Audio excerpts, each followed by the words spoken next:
খালেদা জিয়ার জানাজায় বিভিন্ন ওলামায়ে কেরামগণ কাঁধে লাশ কফিন বহন করেছেন। প্রশ্ন হচ্ছে, আলেমরা এই মহিলাকে এত ভালোবাসার কারণ কি?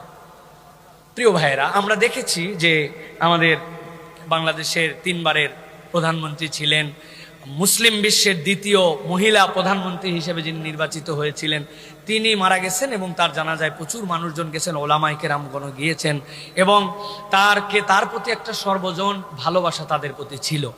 এইটার কারণ আসলে কি? আমি 3টা কারণ বের করছি ভাই। এর মধ্যে একটা কারণ হচ্ছে, উনি যদিও ইসলামী শরআন যে পর্দা, সেই পর্দা 100% পালন করতেন না, অথবা তার যে দল, সেই দলও একদম ইসলামী শরীয়ত ভিত্তিক দল এরকম ছিল না, কিন্তু তার একটা আইডিওলজি ছিল, তিনি ওলামায়ে কেরামকে সম্মান করতেন, ইসলামকে পছন্দ করতেন। আল্লাহ এবং আল্লাহ রসুলের বিপক্ষে যদি কেউ কথা বলেছে, উনি তার বিপক্ষে বলিষ্ঠ কণ্ঠস্বর নিয়ে দাঁড়ায় গেছে।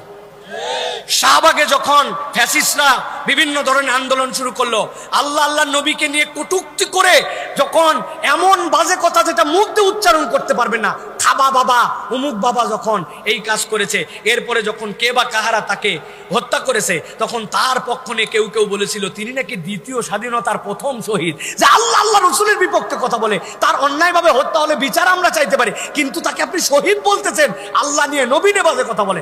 ওই সময় এই মহিলা দাঁড়ায় বলছিলেন, আল্লাহ এবং রসুলের বিপক্ষে যে এরকম কথা বলতে পারে, তাকে যারা শহীদ বলে আমি তার সাথে নাই, তারা বরং মুনাফিক, ঠিক কিনা? মানুষজনের ওই কথাগুলো মনে আছে যে উনি ইসলামকে পছন্দ করতেন, ওলামায়ে কেরামকে পছন্দ করতেন। এই দেশে আলেমদের বিপক্ষে যখন জুলুম হয়েছে, মিথ্যা মামলায় ফাঁসানো হয়েছে, অপরাধ করে তাদেরকে হত্যা করা হয়েছে, উনি দাঁড়ায় বলছিলেন এটা অন্যায়, এটা হতে পারে না, জুলুম কোনো পার্টি দেখে হতে পারে না, আপনারা জুলুম করতেছেন। তো যেই মহিলা জুলুমের বিপক্ষে কথা বলে, আলেমরাও জুলুমের বিপক্ষে কথা বলে, এই জন্য এই মানুষটাকে মানুষ শ্রদ্ধা করতো, ঠিক কিনা? আর 3 নম্বর কারণটা বললে আপনাদের পছন্দ হবে না, উনি সবচেয়ে কম কথা বলা মহিলা ছিলেন। আউল ফাউল কোনো কথা বলতেন না কোনোদিনও, এমনকি তাদের ভিন্ন মতের যারা লিডার, তাদের ব্যাপারে উনি কোনোদিন বাজে কথা বলেন নাই, ঠিক কিনা? তো আলেমরা এগুলা দেখছে, এগুলা দেখে বুঝছে যে অন্তত পক্ষে এই আল্লাহর বান্দিটা আল্লাহর দিনকে পছন্দ করতো, আলেম ওলামাকে ভালোবাসতো, ইসলাম ওয়ালাদেরকে ভালোবাসতো।